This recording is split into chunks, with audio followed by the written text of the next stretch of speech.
So welcome back then to another video, and this time we're going to look at a few settings that you can change to make your footage more cinematic and how to understand better what the app is telling you. Now if we go into the three dots up at the top and we go into camera, we've turned on D-Log M.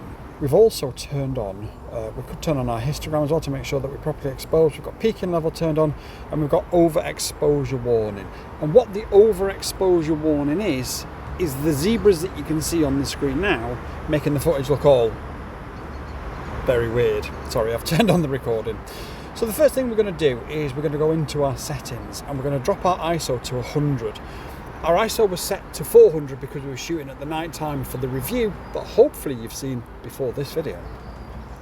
If we then go and adjust our settings and just increase our shutter speed, now you can see that our windows are going to be slightly overexposed, but our scene overall is slightly underexposed. So if we bring it to about minus 0.3 on the EV meter at the bottom, that will give us the best possible exposure levels. Obviously when you move your camera up, that is going to change slightly. So I understand why some people will shoot in sort of auto mode, but in this particular example, again, if you just bring it down till it's either 0 or 0.3, just to preserve those highlights, it's going to make everything a little bit darker on the ground, minus 1.7, but you'll then, as long as you don't do it as a continuous scene, you'll be able to stop, recolor grade, and get all the scenes to match. So, but for now, I'm just going to increase that so it looks a little bit better while we go through our tutorials. Now then, let's move the drone around a little bit.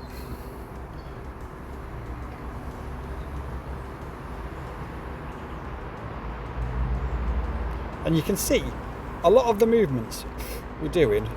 Didn't realise that tree was quite there. And I'm sure the sensors would have stopped it. I'm just looking at the drone now just to make sure that we're nice and clear. I'm sure the sensors would have stopped it, but it looked very close on the camera. So I'm just watching the drone go down to the top of the tree.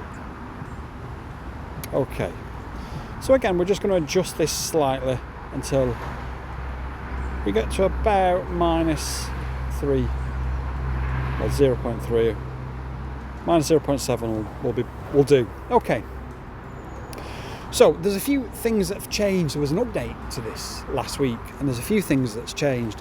Now I showed you in the review, if you press the three dots and you can go in to safety and you've got bypass, brake, normal and nifty mode.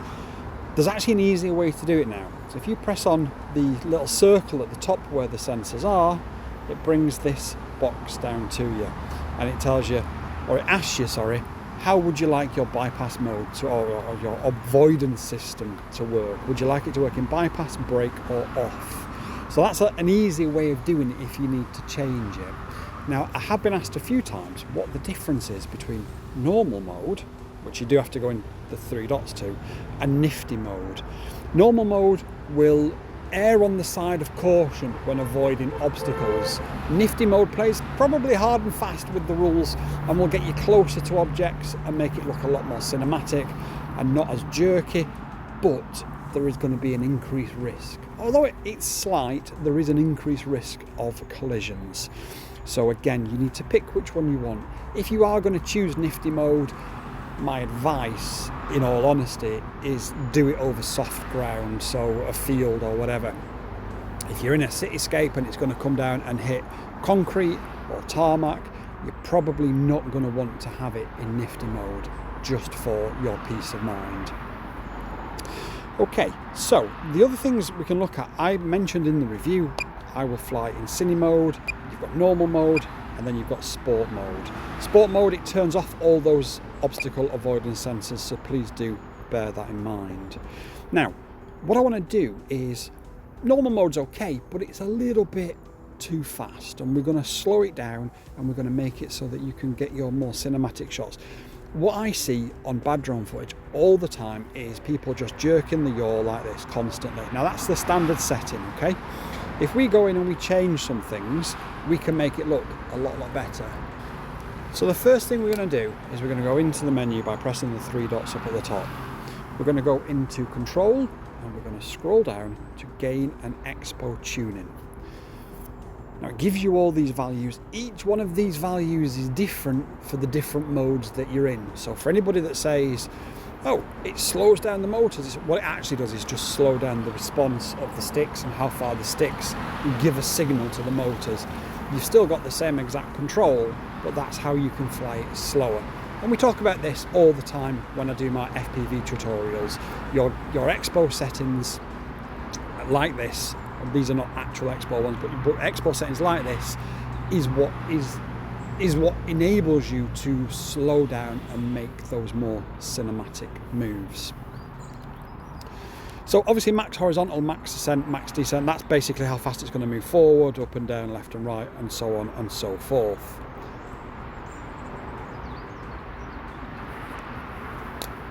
We scroll down to max angular velocity.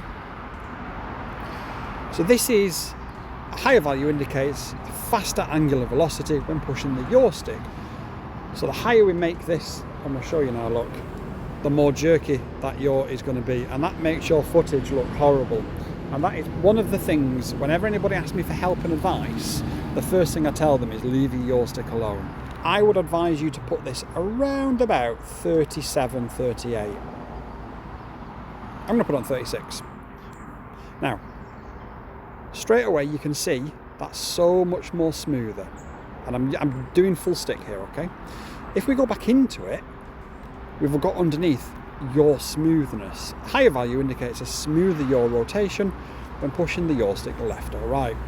And what that means is when you start and stop the move, it doesn't stop abruptly. So if we turn it to 1 and we move it, it's like it's in treacle, isn't it? If we turn it up to about 40, give or take, as we press the yaw stick now, there's a little bit of a delay, and as we let go of it, there's a little bit of a delay while it stops. And that gives you that more cinematic feel. There's nothing worse, especially when it comes to yaw, of having really high sort of end points and speed points. It just looks terrible. Now your brake sensitivity is how quickly the drone will stop when you let go of the stick. Don't touch that. I've seen many people, back in the olden days, it's not so much of an issue these days, but certainly back in the olden days, I've seen many people mess with this setting and smash straight into a wall. It's there for a reason, leave it as it is. So the next thing we're going to do is change how the gimbal moves up and down. And we're going to change this to around about 25, give or take. And then tilt smoothness, a higher value, indicates how smooth it is. So we change this to about 20, give or take. Now when we move it up and down, so it's still too fast. So we're going to slow that down to about 15. Sorry, that's the wrong one, isn't it? Slow that down to about 15. And then the smoothness is for when it ends. So just increase the smoothness a little bit. And just slow the gimbal down even further, I think. Okay, so as we let off the gimbal, it just has that little extra at the end.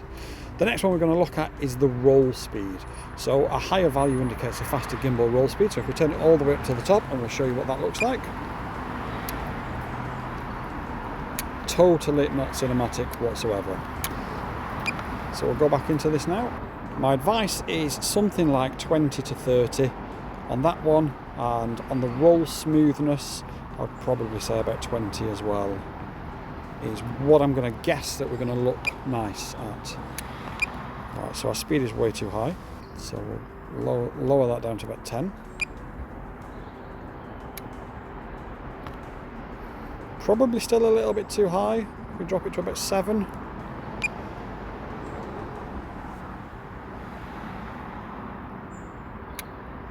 And then we've got that little bit at the end when we let off the stick, just to show you that it will then smooth itself out afterwards.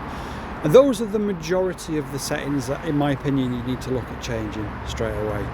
Now what that will do, if we just back away from this tree, I'll just stand here so I can see as I do it. I'm sure somebody will cry, it's not in VLOS. However, I can see through the middle of the tree I'm about to go behind. And you'll see now that we should have a lovely smooth... I've just got to go around the outside of this tree first.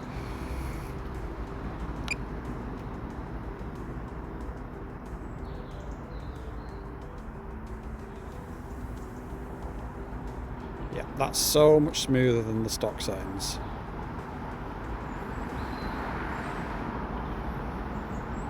That's lovely.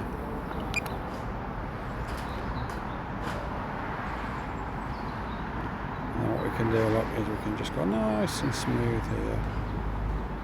Just moving away from that tree that we're nearly hitting. And lift up the gimbal to reveal the lake in the background eventually. Now we have got overexposure zebras on the sky, so we may have changed it a little bit too much for the conditions, but the conditions are very changeable here today, so we can always change that. To just increase your shutter speed. We have got the ND64 on, I think, and obviously that now gives us a lovely balanced scene if we're just looking up here. Now, I have been asked by a couple of people, Tim on my Discord being one of them, what's its max speed really capable of? And we're not going to find that out in cine mode or in normal mode with the settings that we've changed. We're going to have to go into sport mode.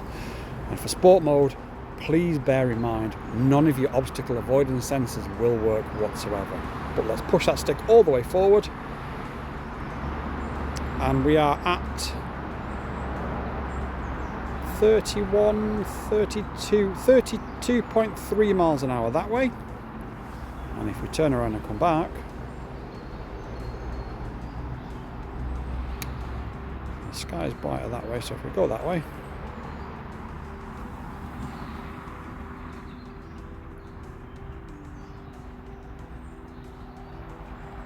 $33.2 miles an hour that way. So there is a very slight tailwind coming back. Pretty impressive for such a small drone that's not sub 250. That's got so much unbelievable tech in it. And you can see the movements there were a lot more jerky than what we've just done, because obviously in sport mode all of those settings are much higher. You can change them, of course, but sport mode is more of a tool rather than anything else, and the tool is just to get you to wherever you're going as quick as possible. But this drone is brilliant. The other thing I want to have a look at is gain and expo settings. Just to, one of the biggest issues I've got now is all of the settings are brilliant. However, what isn't brilliant is how it starts and stops. And we change that in our gain and expo settings. So I'm going to bring the drone back, try and give you guys a bit of a nicer view than looking at my ugly face. Unless of course you're a lady, in which case health and safety nightmare. For anybody who wonders what on earth I've just said there, check out the live stream from the weekend. We went a bit wild. It was fun. It was great. Okay, so gain and expo settings. What is... Oh, sorry, expo settings, sorry. What is an expo? Well, it's an exponential. Basically, the more expo you add, the lighter the centre of the sticks feel. And again, for anybody who watches this channel regularly, you'll know that when it comes to the centre sensitivity of your stick, I always advise you when using a program called Betaflight for FPV drones to make sure you deaden the centre of your stick, because that makes you look a lot smoother. We're going to do exactly the same thing here, but we're going to do it in a different way. So if we look at the yaw, and if we increase it to the maximum, you'll see that if you keep it on the maximum, it will just move around constantly. If we move it down to about 0.1.5, and I'm going to move the pitch and roll down to that as well, that was slightly higher. Now if we take a look at our yaw, you can see just how nice and easy it is to start your move off, and it doesn't look jerky at all. Again, if we combine it with another move now, with another thing that we've done, what we can do is we can move our yaw stick to the left slightly, And we can move our gimbal to the right slightly, and we can create this really nice trippy effect. And the drone is not actually moving in the sky, it is sat still in the sky. It's just moving left and it's just moving right, and so is the gimbal. Those settings will help you not necessarily become a better pilot, but when you do put the time and the effort in, combined with these settings, you will be able to produce much nicer, much cleaner, much more cinematic footage. And ultimately, if you've got a drone to produce nice cinematic footage, that's the goal, isn't it? Now, whether it be because you want to become a professional, or whether it be just because you want to do it for a bit of fun, the ultimate goal for everybody is to produce something that looks very nice. And we're going to go over here and we're just going to have a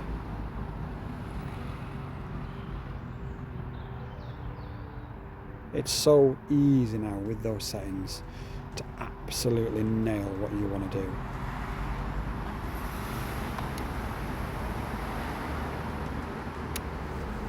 And like I say, those settings alone won't necessarily make you a better pilot. But those settings, combined with practice, a better understanding, and time spent with this drone, will help you produce some pretty amazing footage.